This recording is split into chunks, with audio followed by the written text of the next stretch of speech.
Hello, Catamounts. My name is Alexander Hoffman, and this is Chats with Cats presented by WeTV. In this series, we've been interviewing some of our amazing student athletes here at Western Carolina University. Today's guest is Dasha Osadova of our women's tennis team. How are you, Dasha? I'm very well, thank you. So we'll go ahead and get started with this. Go ahead and please introduce yourself. Tell us a little bit about yourself and your place on our tennis team. So, I'm Dasha Osadova. I'm from England, originally from Russia. Moved to England when I was only 3. And I came to Western in 2022. I'm a junior currently, so hopefully that goes well. And then on the tennis team, obviously, yeah. Nice. So if you don't mind, could you share a memorable moment from your athletics career here at Western? It's kind of hard to pick one. I'd say last spring when we beat Chattanooga, we had quite a rough semester the whole time. And unfortunately, one of our girls wasn't there. She was injured, but she was watching us on the TV. And we finally beat Chattanooga. It was our last match before our SoCon tournament. And it was a lot of fun. It was amazing. That was definitely probably the most memorable. Yeah, anytime with one of our surrounding schools in SoCon like Chattanooga or ETSU is always fun. ETSU is a good school. We had a good match there, but some of us were sick. But Chattanooga, it was just because we had a really rough time before that, and we finally won. That's good. A win's always nice. How do you stay motivated during the busiest stretches of spring tennis and the not so busy parts of fall semester? Honestly, for me, I just know what I have to do. So I do what I can and I make sure that I'm on top of things. I don't really have anything specific to stay motivated. It's just having a proper plan for everything. Yeah, and that plan is very important whenever it does kind of vary. Yeah, absolutely. Another thing that our student athletes talk about all the time is the family feel within the teams. I know that the tennis team in particular is a very small team, so I did want to kind of hear your take on that. I feel like for us, because we're most of our international, we kind of relate to each other in the way that we don't see our family. So we see us each other as family away from home. And plus, we're also very similar in a lot of things. We're all kind of the same. We've got 2 Spanish girls. We've got 2 Australians who are twin sisters. I feel like the British and the Australians are quite similar in a few things. And then we all just kind of click really well together, which, noticing from some other tennis teams, it's not the same. Yeah, I think that having that connection through being one, again, a very small team, but also a lot of international students kind of definitely contributes to. Absolutely. And we always have a lot of fun. We always kind of look to each other for support. And if we ever need anything, we know where to find each other. So yeah, that's very good to have that. But we are going to switch over from the athlete side to the student side, because these interviews are a lot more than just you as a student athlete. It's also you as a student. So what are you studying and what made you choose that major? So I'm studying business admin. That's what I'm majoring in. And I'm planning on minoring in psychology as well.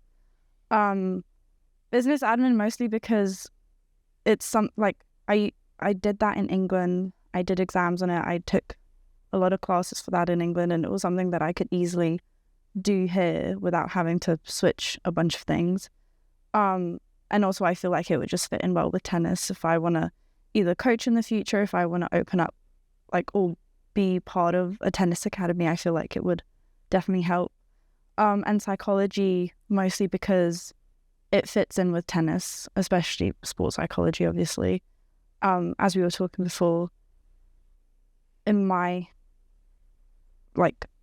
personal opinion, I feel like studying psychology really easily translates to how I feel and knowing what I need to do and how I need to act and why exactly I'm acting a certain way. So that's the reason for psychology.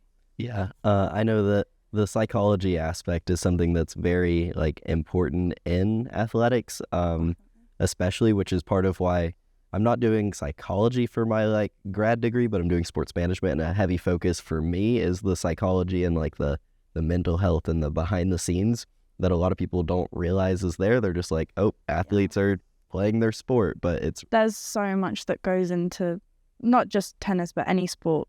But obviously I can really only talk about tennis. But it's really interesting to hear from other people and see how they feel about certain things, how they act in certain situations, or like whether they've changed something in their behavior on court, off court. So I've always really been interested in that like psychology aspect of sport. Yeah, it definitely makes sense. And then how do you manage your time between academics and athletics? Honestly, it's mostly, like I said before, having a plan. So whenever I have free time, I usually just spend it with friends or wherever I can, whether it's with the team, whether it's with other people I know. In terms of managing specifically like academics, I'd say just doing what I need to do, making sure that I'm on top of things. And then with athletics, obviously, we have schedules. So kind of planning around that schedule, making sure that everything is in order. Yeah, I know that there's a lot of support both on the athletic side, but also the academic side in terms of like keeping that together with like the athletic advisors and all of that. Yeah. And another kind of thing along those same lines about having that support that a lot of student athletes have been talking about more recently and in general, not just at Western, is the mental health aspect. So I kind of wanted to hear your aspect on mental health as a college athlete. It's tricky. It does depend on the student. I feel like for me, mental health is such a big topic and it can be such a big issue with certain people where you just need to know how to handle it, or you need to have that support from other people around you. I feel like for me, it's not that bad, hopefully. But if I ever do need anything, I have, like you said, any advisors that I can go to. I have my coach, I have my team. So I'm not struggling is what I'm saying. Yeah, I know that a lot of the times, especially I think probably, like I said before, and I keep circling back to it, but the smaller team probably helps with that like built-in family. Definitely. And in general with athletics, that can be just something that athletes think a lot about that the people watching athletes don't necessarily think a lot about, because they don't realize that there is anything happening other than just the physical aspect they can see. Yeah, I 100% agree. I've talked to people who don't play sport, but when you kind of explain to them how our minds work, they kind of understand it. But obviously, if you haven't played sport, it's hard to feel it or picture it or even remotely kind of grasp it. It's one thing that you kind of have to get the experience to understand fully. But overall, I would like to ask, how has being a student athlete shaped your college experience? It's definitely given me more discipline with managing academics and athletics. Obviously, I feel like a big one is obviously having a close relationship with all of my teammates and knowing that even after school we always have each other. But yeah, there's really not much to it. Yeah, I think the athletics, another thing that through doing these interviews and kind of like talking to student athletes around campus is just the amount of like life skill and discipline is the main thing that like gets drilled into you by doing sports that you might not get as much of just through a normal college experience. So I think that's definitely something that's helpful because you have that like set schedule. It's fairly rigorous and yeah. But we are going to move into our lightning round, just some short little questions with some short little answers. So what has been your favorite class at Western? Oh, I like any law class, to be honest. I always find them quite interesting and they're always tied in with each other. So the more you take, the easier it gets because mostly the questions are the same, the answers are the same, professors are usually the same. So probably any law class. Nice. Yeah, as a business major, I'm glad you said something related to business or law, because if you had said something, some of our student athletes will say some science class and I just don't know what they're talking about. And no, I'm definitely not a science person or a math person. God, no. Very fair. Do you have any pre-game rituals or superstitions? I have superstitions in the match. I don't think I have a pre-game ritual. Maybe others would disagree. But mine would be, it's really weird. It's like to do with the balls I play. So for example, if I've won a point, I'll play with the same ball. But I can only do that for twice in a row. can't do that more. Otherwise, it loses its winning power. Makes Yeah. sense. Yeah, no, I get it completely. But I feel like it's the only obvious one I have. Interesting. Okay.